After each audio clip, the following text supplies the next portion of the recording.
Welcome back. In today's episode, we continue with our interview with Chad Crete. We all have core values in our businesses, but do we really understand what they're for? Find out the real purpose of your core values. Welcome to this edition of Peak Performers Podcast with your host, Thor Conklin. Thor will be sharing the necessary tools, strategies, and psychology you'll need to become a peak performer in any area of your life or business. Thor Conklin here. We give you the tricks, the tips, the tools, the strategy, the technology, and the psychology peak performers use in order to get more done and execute at the highest level. If you know what to do but struggle with getting it all done, or simply want to raise your game to the next level, this podcast is for you. Sit back and enjoy. I know there's been a lot of challenges in setting up the new restaurant. You thought some things would take a month, a week, and they've taken 3 weeks, 3 months. Tell us a little bit and share your experience of what you learned in the process. Yeah, I think with setting up any new business venture, you're, as you'll always hear from any entrepreneur, is that there's always unforeseen things that come up, and there's a lot of things that are out of your control when you're, negotiating a lease and you're dealing with, things that you never thought were going to be crucially important. And at the end of the day, when you are making those business decisions, especially on a lease on a new property, that's 10 years that you're signing your life to making sure that you're going to be there and be successful. And so when you really start scrutinizing every little small decision that needs to be hardlined in that lease, there cannot be any gray area. So when a lease I thought could take 30 days takes 3 months, and it takes 4 times the amount of legal expenses that are not in your budget, there's things that are out of your control. You can't control how quickly the legal team of the landlord is getting things done on your side, because you're the only one that is really trying to stay on schedule. And for them, every day is just another day. But for you, every day is a closer day that you're getting where you need to get closer to opening. Yeah, you want to finish it. Your landlord wants to finish it, but the attorneys, they just want to bill it. Yeah, absolutely. And when you think that, they should be the ones keeping it on track and pushing things over the finish line, you quickly realize that the only person that really needs to be responsible for getting it over the finish line is you. Yeah, and the biggest business mistakes that I made in my past were the ones that I rushed through. I was anxious to get things going. Absolutely. And I skipped over things. But I knew I was skipping over them because I wanted to get it going. And as entrepreneurs, we get into that mode of, let's go, let's get this thing done. You got to take a breath in the beginning and make sure you do it right. So well done. I know one of your strongest suits or attributes is your ability to train your staff over and over and over again. You're constantly training. What else is one of your biggest strengths? I'll start with the strengths. Yeah, what I realized is that one of the strongest strengths that allowed us to, once again, have my thumb on everything and pay attention is, I used to tell my staff this all the time, is, keep your head up and pay attention to what you're looking at, especially when you're walking through the kitchen. When you're walking from point A to point B, you should be surveying everything that's going on around you, and that's an opportunity to catch something that may not be getting done correctly, whether somebody's making a salad dressing or they're cooking off a piece of protein. A lot of chefs get they kind of get their blinders on and they just walk from point A to point B, and they're stuck in what their checklist is that they have to get done. But I think when you're training and you're looking, you always need to be looking for opportunities to coach and to, not necessarily correct what somebody's doing incorrectly, but also reinforce when you see somebody doing something really well. It's like positive enforcement, so it's a little bit of both. You always want to make sure to keep your head up and paying attention and surveying what is going on. But especially in the restaurant business, there's so many moving pieces throughout the day and throughout service that you just need to be focused and you need to be alert. One of the stories I remember you telling me, may have been even a year ago, is when you were in college, you would come back and you would work in a friend's family restaurant. There were some struggles going on at the time, and you decided, along with their son, to sit down and basically map out an entire SOP, standard operating procedure, for the restaurant. That is many people run their businesses for decades and never come up with SOPs. You are really focused on the details. Why is that, and how has it helped you? Absolutely. I think at the end of the day, when you look back and you see any successes you've had and you try to boil them down to the smallest elements, it really comes down to not about making one or two correct decisions. I think success in general is about making a lot of small decisions correctly every day in and out, right? So it's the culmination of consistency of making a lot of small decisions that really kind of aggregate to, the overall arching, execution of all of those. So yeah, and the compound effect. Yeah, absolutely. That's a good word. Great book, by the way. If you have not read The Compound Effect, get it. One thing that successful entrepreneurs do all the time is they make the right decisions. Sometimes we make the wrong decisions, but so often we have to make decisions with limited data. We don't have the whole story. How do you decide how to make a decision when all the facts aren't there? I mean, I think you've heard this from many other people before, but you got to follow your instinct. You got to follow your gut, and you just hope that you're making the right decision at the right time. You really just have to go with your gut. And I think knowing the way I know you have an aim, you have a goal, you have an objective, and I think it's much easier to make those gut decisions when you're clear on what your purpose and what your aim is. Absolutely. When you talk about setting up an organization and the culture and the mission statement, the core values, core values are not necessarily those things that need to be on a poster and they need to be, in your employee work area, or they just need to be in their face. What the most important elements about core values are there for is their guiding principles to be able to make this decision. So when somebody comes to you with a question or needing to make a decision, you can revert back to the core values. It's quality in all aspects. So if you're going to make a decision, it's quality first and price is second.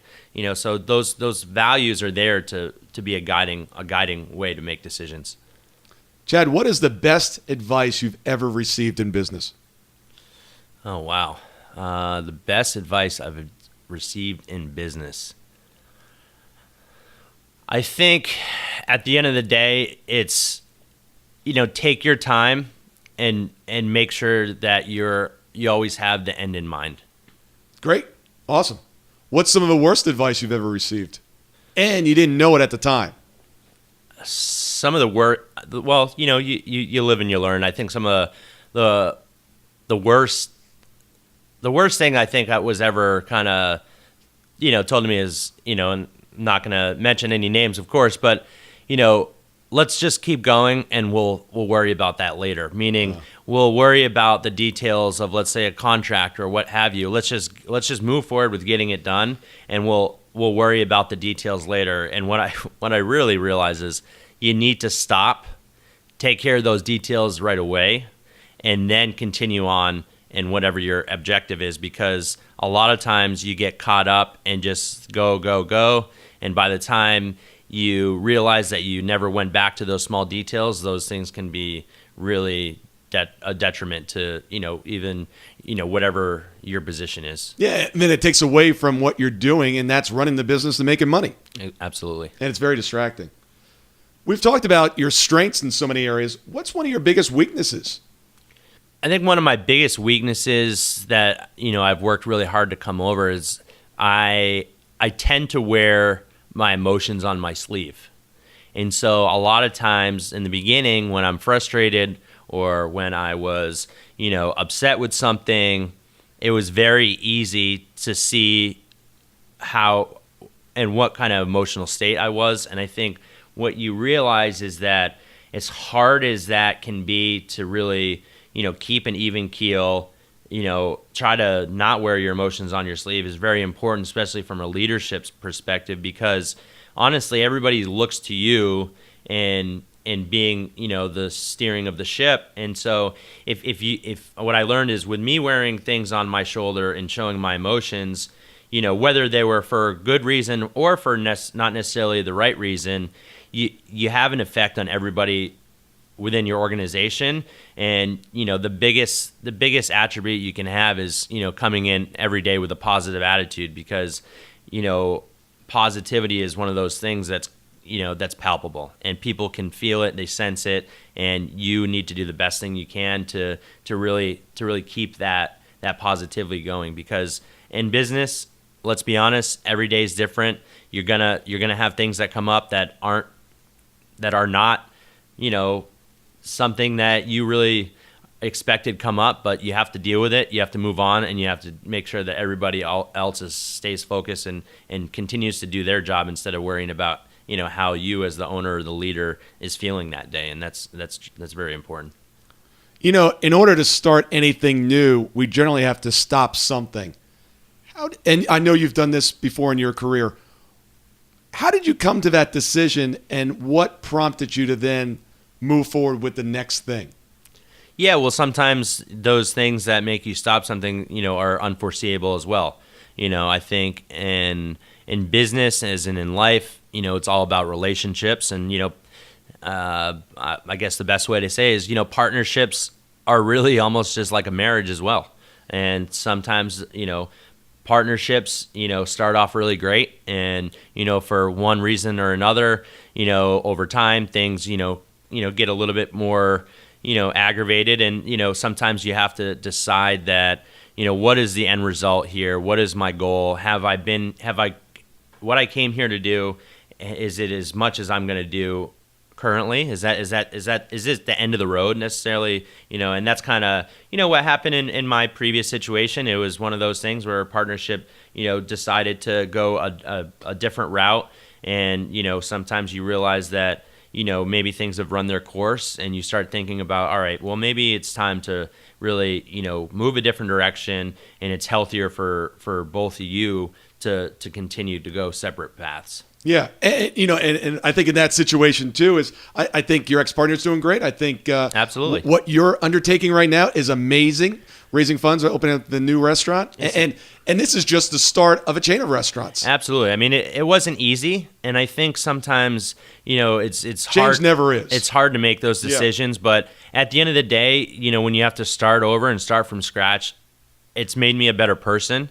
It's made me think about things differently in regards to how we're going to set up our new company, how I chose my new partner, and how we are going to structure the organization moving forward as we, look at this concept that we're doing as a proof of concept, to create a bigger organization and scale it up. And, I think at the end of the day, when you have something in mind like that, you also have to think, it's people first, right? So the idea of growth really should come from, hopefully you have so many great people within your organization that you need to create new opportunities for. So as we look to grow this new company and this new organization, we really need to start with the first unit. But at the end of the day, it's all going to be about hiring, and really cultivating great talent so that we can create opportunities for them and also for us as a company. Yeah, and you walked away from award-winning restaurants that you created. You walked away from the culture that you created, making a ton of money.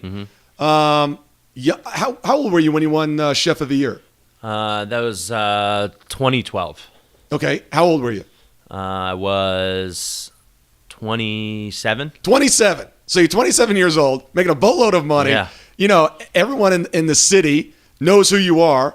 And you say, you know what? I've got a dream, and I'm going to take this path. Yeah, I mean, hats off. It's not easy. I think one of the things that I'm very thankful for is that every time that I mention what I created previously with my other business partner, Iberian Pig specifically was really kind of my baby and my hallmark.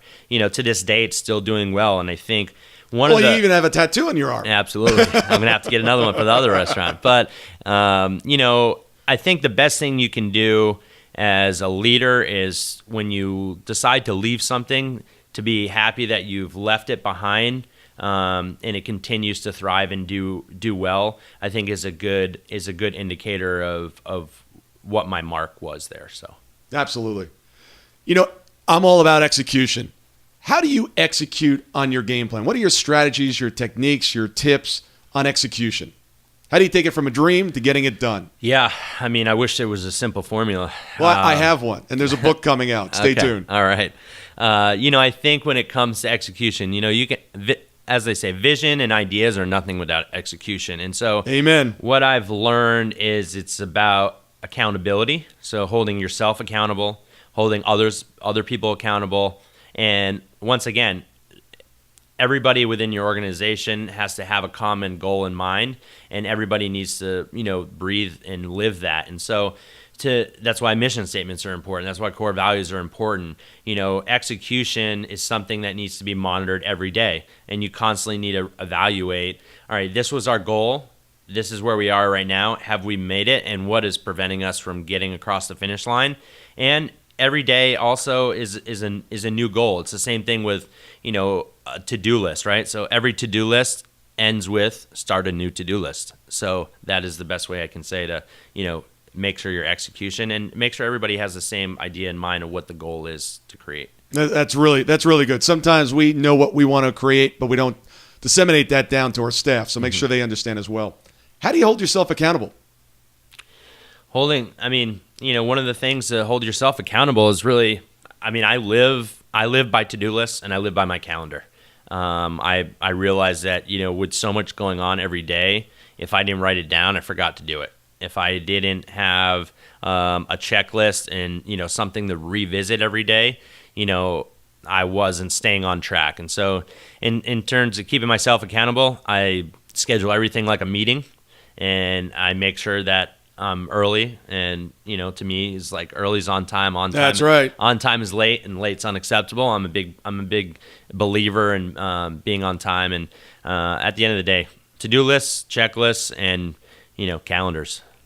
You know what I love also with the accountability is when we were talking about the new restaurant group. I was asking, what are you trying to raise? What are you trying to do? And he said, my long-term goal here is to create a $100 million organization with restaurants all across the United States. But right now, I need to raise money for this new concept. And he goes, my biggest objective here is to make sure that I wow my investors so they're ready to invest in the next deal. And I thought that was so interesting that his whole focus is, how can I make my investors absolutely crazy about what we're doing so they're there for the next one? Absolutely. And I know the accountability that you feel from having other people's money is driving you.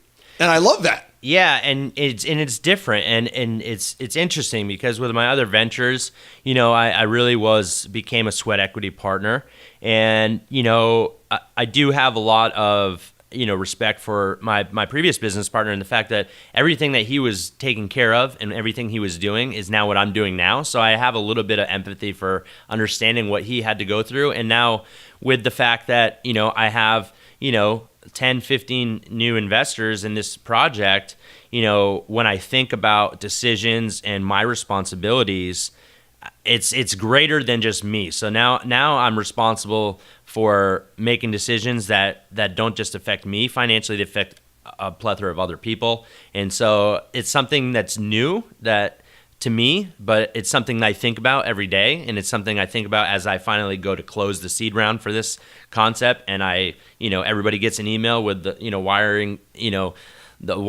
information, and all of a sudden that money is now in our account. It's like, all right, now is go time. Now is really the time to really make sure that we are doing right every day by the people that have entrusted us with money to help fund this new project. Yeah, don't make me track you down.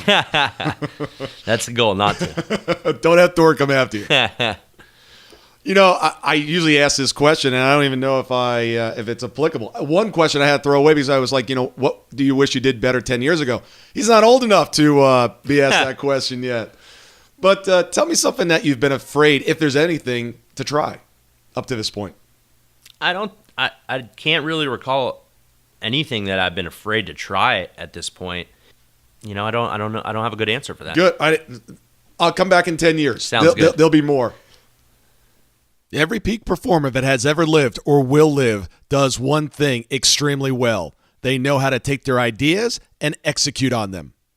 Ideas and knowledge are not power, but the ability to execute on them, That is real power. If you consider yourself a peak performer and really want to take your game to the next level and truly master the science of execution, I would like to send you some information about our upcoming event, Business Execution Summit. Simply take your phone and text the word BE Summit, one word, to 41411. And I'll send you some additional information on how to master the most important skill you will ever acquire for your life or your business. Thank you so much for listening today. I really do appreciate your time, and I hope you found today's show valuable. If you would like to receive these shows automatically to your phone or to your computer, simply go to iTunes and subscribe. After listening to several of the shows, if you're so inclined, please leave us a 5-star rating, as this helps us reach additional people and spread the message. If you're truly committed to taking your life to the next level and doing whatever it takes to become a peak performer, but something's holding you back, something is blocking your way, and you just can't seem to figure out what it is, send me an email to info@thorconklin.com, and I'd be more than happy to get on the phone with you. We'll schedule a 15-minute discovery call. No obligation, no cost. I absolutely love to hear from the listeners, and if there's something I can do to help, I'd be more than happy to do that. Also, if you found something of great interest in today's show and you want to share that with your friends and family, simply go to my Facebook page, Thor Conklin. Click on the episode, hit the share button, and share it on your page. You can follow me at Twitter at Thor Conklin. The website is thorconklin.com. We're constantly adding new free resources, discussing additional tricks, tips, tools, and strategies on how to be a peak performer. Remember, I try to keep these episodes short so you can listen to them during dot time, doing other things, commuting, driving, walking, working out. Decide to be a peak performer in all that you do. And until tomorrow, have an absolutely amazing day. That concludes part 2 of our interview with Chad Crete. Please tune in later this week for the conclusion, part 3.